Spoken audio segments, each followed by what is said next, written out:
Hello and welcome back to another episode of my MotoGP 20 career mode here in MotoGP, and this episode we are doing the Austrian Grand Prix, which I think is round 12 of the season. So we've got no notifications or anything, so we'll just have a look at the championship standings before we head into the race. Obviously at the Czech Republic once again we struggled quite a bit, mainly down to the AI being a little bit OP there. We have now got some upgrades on the bike and hopefully there should be some more coming very shortly.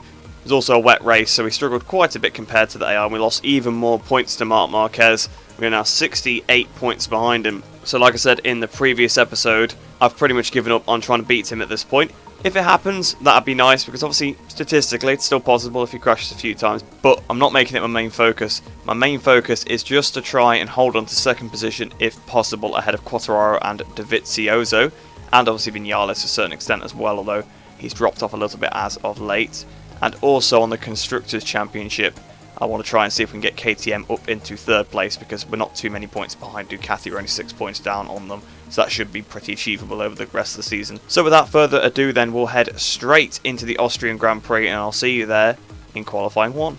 So we're here then in Austria for qualifying 1, and the entire weekend will be dry this time, which means we'll actually be able to see how good the upgrades are, how much the bike kind of feels a bit better, since obviously pretty much an entirely wet, in fact it was an entirely wet weekend at Brno. I didn't get to test the upgrades out and see how they felt on the bike, so hopefully we should have a little bit more pace here than we have as of late. But unfortunately then we've got Jack Miller and Bagnaia in this session, which is not great considering it is Austria as well, which is really a Ducati track since they've won every single race here that's been since 2016. Obviously with it being a dry session we can sort of just head straight out onto the track, which is what I'm going to do, try and get myself acclimatised with the track. Now as of late Quartararo has been, massive stoppy into that penultimate turn. I forgot that the bike tends to do that at first. But as of late Quartararo has been pretty good, like really fast. So if we want to try and beat him in this championship we're going to have to start finishing very well, because of course he's already had one DNF in this season. Well, it's not actually a DNF, he finished outside the points because he got knocked off. Although he might, I can't remember if he DNF'd or got back on. Some people got back on, other people didn't. I think Rossi might have been the one that DNF'd and Crutchlow as well. But yeah, Quartararo, he's already had one outside of the points scoring ride, and we actually won that race as well. So we're nearly 2/10 off in the first sector, which always seems to be the case. It's so strange. It's out of turn 3 then. That's probably going to be a little bit of an issue there, the wheelie out of that corner. I mean, it is anyway. So I didn't actually think of that, but we probably should have put another anti-wheelie upgrade on before we came to this circuit. We've already got the first one on. I think there's only 2 anyway, so the anti-wheelie should be a lot better now. Although the bikes tend to wheelie out of turn 3 anyway. So we're still 2/10 down, which is pretty good. Usually on the first lap we are a little bit more off. Through turn 6 then. I think it's Joan Mir all over the back of me. I can hear his engine in the background. So through 7, flicking the bike over through 8. Not too bad for the change of direction now. I thought the bike would probably struggle at that section of the circuit. So we come towards the penultimate turn then. We're almost 4/10 off now though, so we did lose a bit of time in that sector. Into the penultimate turn on the power. Down towards the final corner. We've gone a little bit wide actually, but it's probably not the end of the world. We've gone onto the green a little bit as well, but luckily we didn't lose our lap. So coming up towards the line then, what's the time going to be? 1:25.0, so we can go much faster than that. So we're nearly half a second underneath in the first sector. 1.1 under this sector. We've done the rewind trick as well, so it's Miller on pole position currently. A second underneath now, so we lost a little bit of time there, but still a second. So coming up towards the line then. The bike's feeling fantastic at this circuit. 1.3 seconds underneath Miller's time, 1:23.3. That's actually a very good lap, especially considering the bike we're on. So I think that will be good enough to get us straight through into qualifying 2. I will go back to the pits fast forward a little bit as well. Obviously we're almost out of fuel anyway. But yeah, I think that should get us through. So yes, I was correct, easily getting through. So we finally met the qualifying goal once again. It's been a while since we've done that. We've been struggling quite a bit in qualifying as of late. But nearly 9/10 of a second quicker than Jack Miller. So I'm thinking that perhaps we might be able to go for our first dry pole position here, which would be very interesting. It's just so strange that the contrast between Brno and here. I don't think there's been any more upgrades actually brought to this track because it was literally the week before. But that just shows you that this track, they're not overpowered like they are at Brno. They're probably a little bit worse at this circuit. It's not wet, so we can actually use the upgrades to our advantage. And yeah, we're actually doing really well. So Lecuona in 9th then, Oliveira in 12th. So hopefully those guys can try do a little bit better in the race, try and get some points, because it'd be nice to have a little bit of a boost in the team's championship, especially if I can score something pretty decent there. So me and Jack Miller going through into qualifying 2. I'll see you there. So then, the first time since Assen we've actually got through into this session. I am quite happy about that, especially since it is dry as well, so we've done it on merit. You can't say it's because we timed the weather to perfection and actually just got through based on that. It is purely down to our pace, so a bit more like in Catalonia again. So we'll head back out onto the track again and try and do some fast laps at the beginning of this session. So into the penultimate turn then. We had some pretty good pace in the first qualifying session. I think I could probably still go a bit quicker because there was a couple of mistakes around the lap. So that's definitely boding quite well for us. We'll probably be a bit slower on this first lap. I'm always a bit slower on the first lap. Yeah, when I saw a 25, I thought we were probably going to be in trouble because that was so far off the pace I knew I could do. But on the second lap, it was so much better. We've messed up the first corner, so that's probably going to be another terrible lap. But we've got past Alicia Spagro that's coming out the pits anyway. We'll have a look at who is fast. Well, we can't see who's fastest right now unless we did a rewind trick. So we're 3/10 off currently in the first sector, but it was a very bad first sector. We've gone in very wide into turn 3 as well. Wow. Okay, yeah, this is not going to be a good lap, this one. So down the straight then, towards turn 4.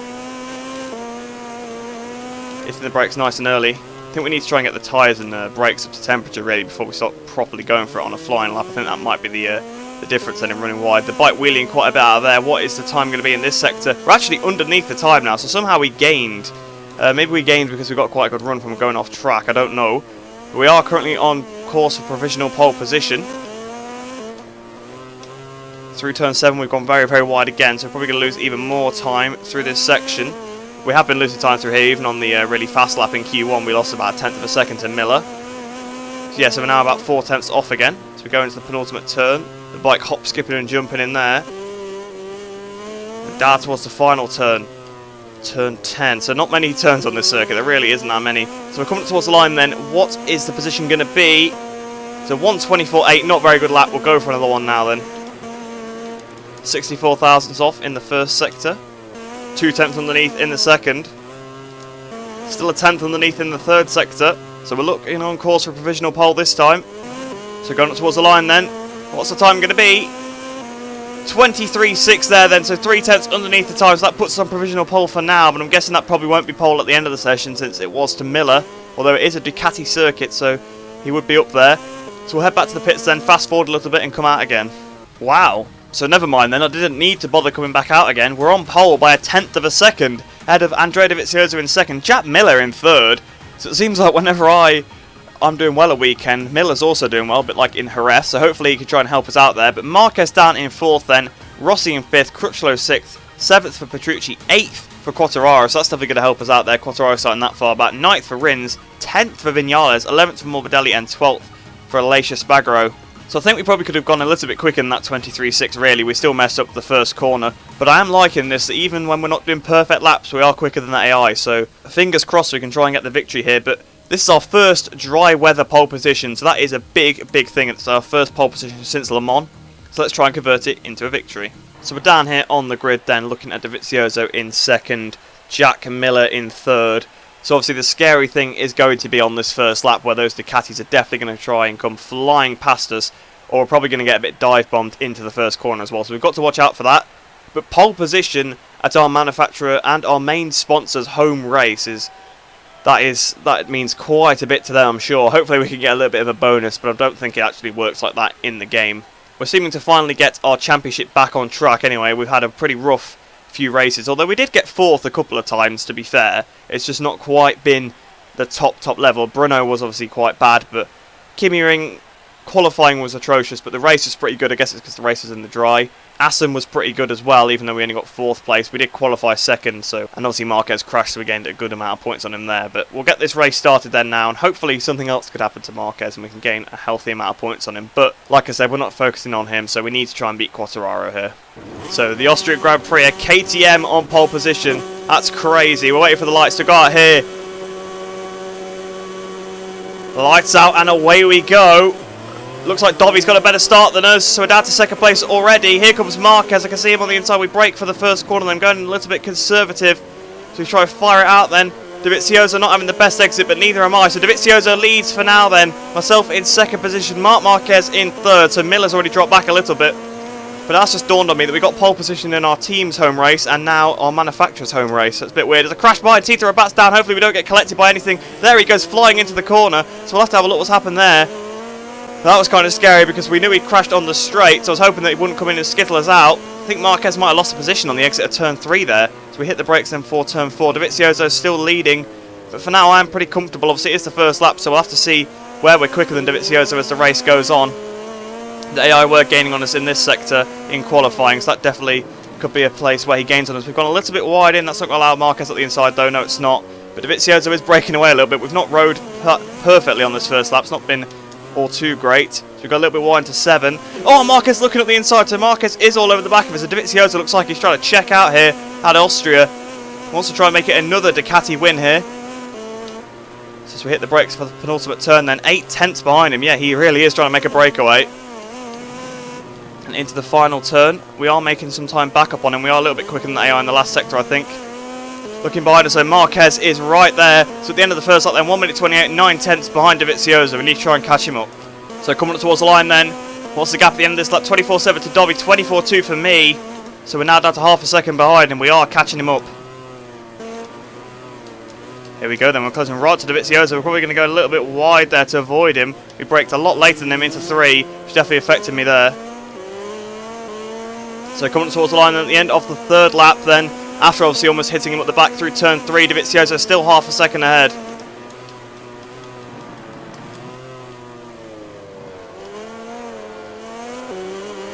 Here we go then, we got a really good run through turn 1 then. Maybe we'll be able to make a move on Dovizioso up into turn 3. We'll maybe go to the inside then, see if we can do it.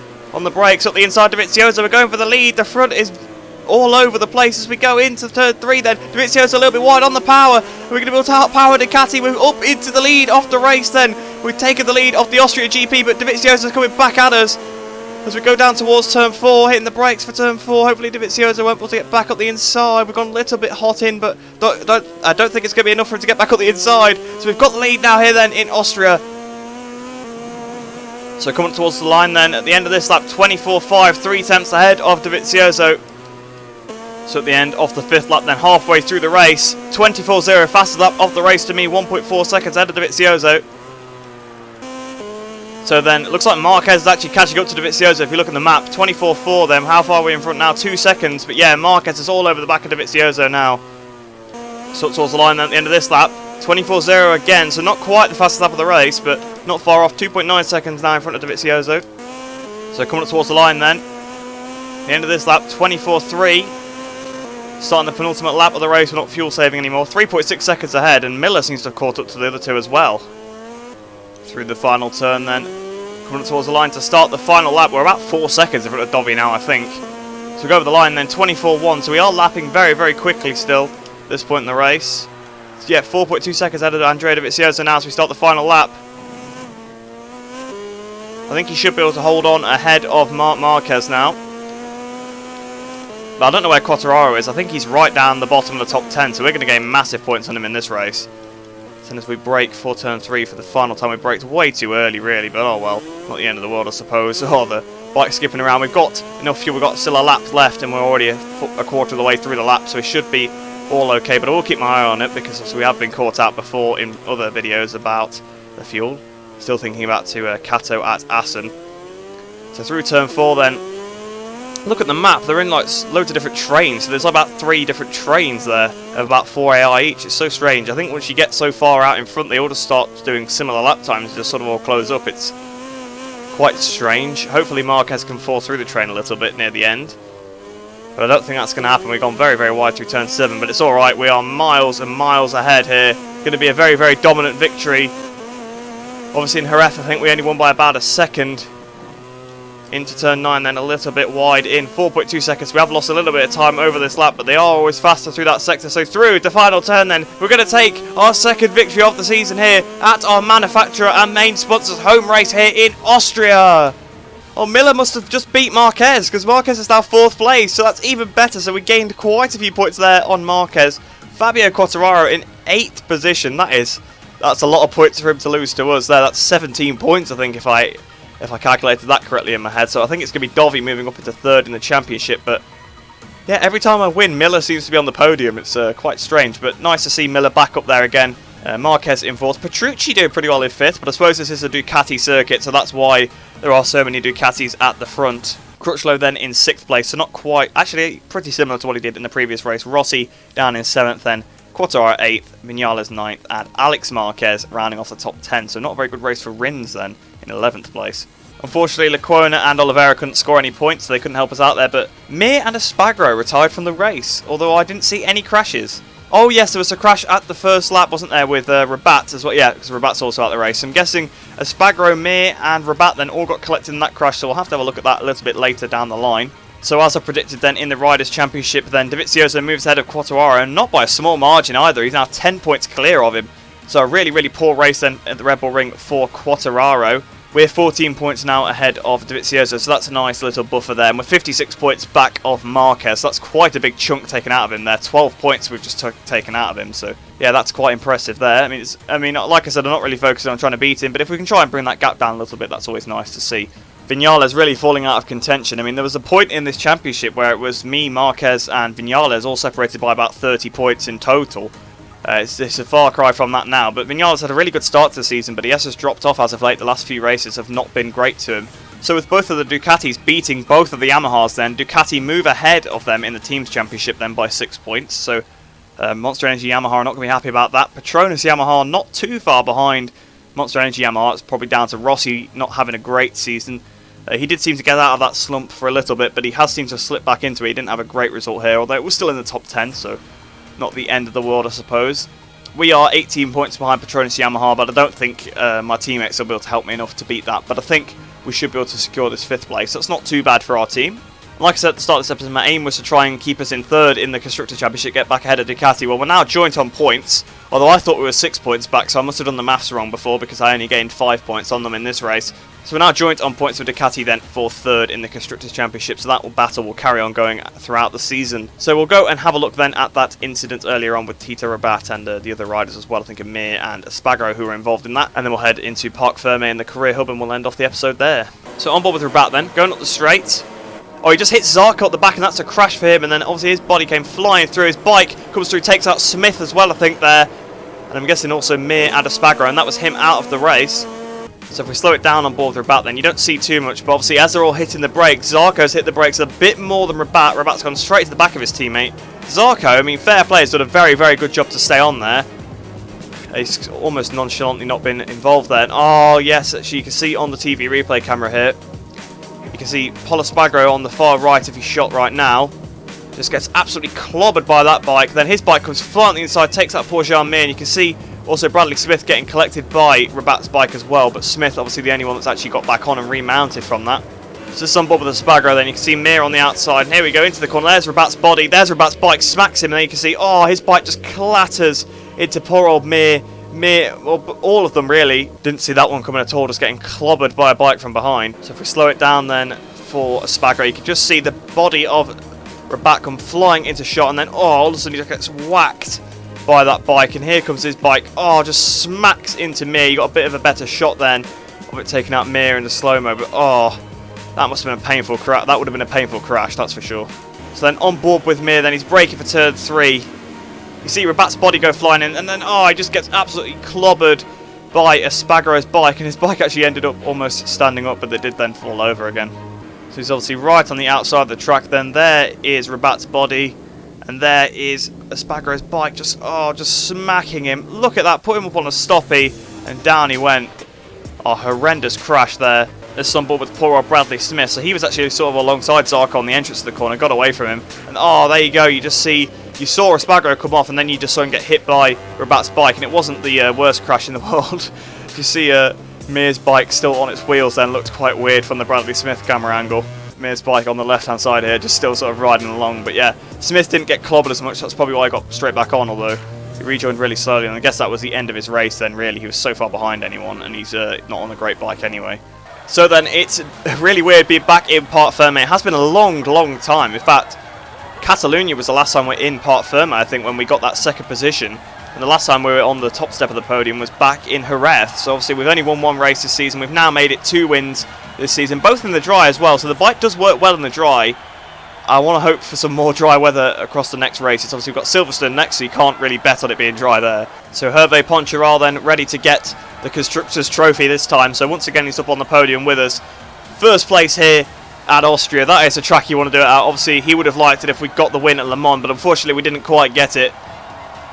But here at Austria, it is just as good with KTM's home race, Red Bull's home race. 3 Red Bull athletes on the podium there as well, so Red Bull are really going to be happy with that one. So then, obviously, actually getting a decent position in qualifying has made our reputation go up a bit more than it normally does. We've gained 10,850 reputation points, which takes us to 380,650 reputation points. And then, as we always do, the 32,863 credits have been added to our total, which takes us up to 520,689 credits. Oh, I love seeing that many. It's so good. So then we've got a notification on the technical staff, and also the upgrades have finished as well. So we've got a new chief engineer applying. He seems to have the same price as one that we've got saved up already. Apparently he's worked with the official Suzuki team before, so that's quite interesting. He loses so many points on the engine, I don't think it's worth it, so I will refuse him. It is a shame, although this guy is the same with the frame, so quite why I'm even holding on to him, I'm not too sure. But we'll have a look at the R&D then now. So, obviously the aerodynamics, we finished that straight away at the beginning of the season because I just thought I might as well get it out of the way. The engine's good.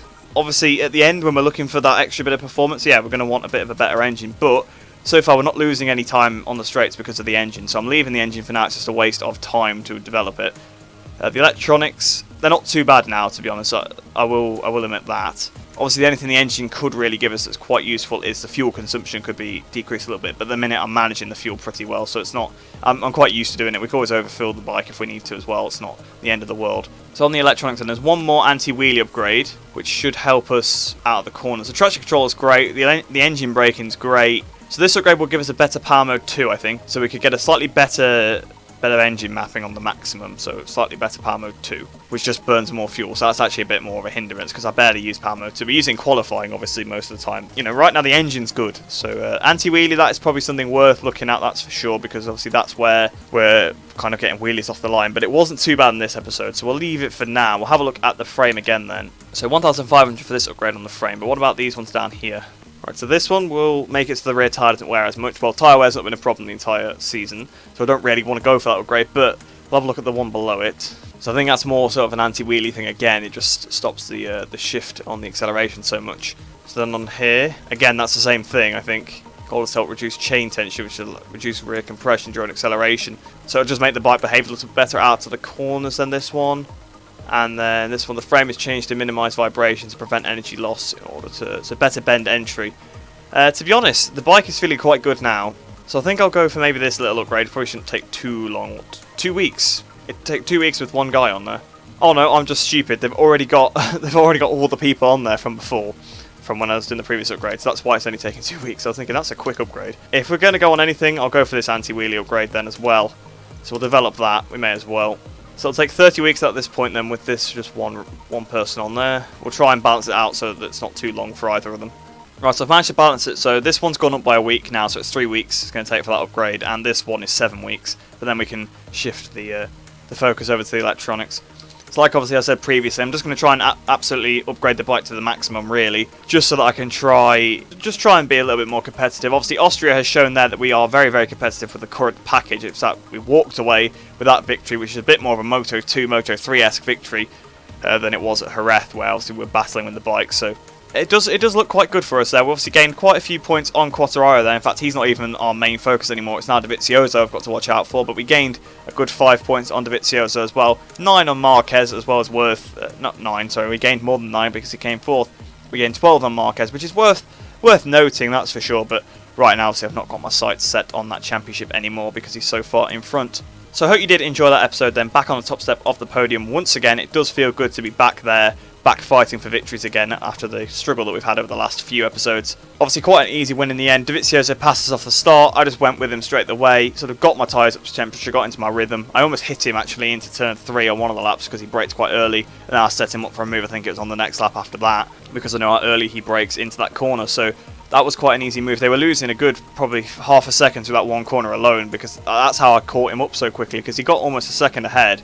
And in fact, I think it did go up to a second at one point through the first sector, but I literally instantly brought it down to about half a second, probably even less than that, just through the turn 3, just because the way they take it is so strange. They go slower on the entry, go wider through the corner, and then they don't get a great exit from the line they're on either, so they lose for quite a while because of that, so you can really gain quite a bit of time to that one corner.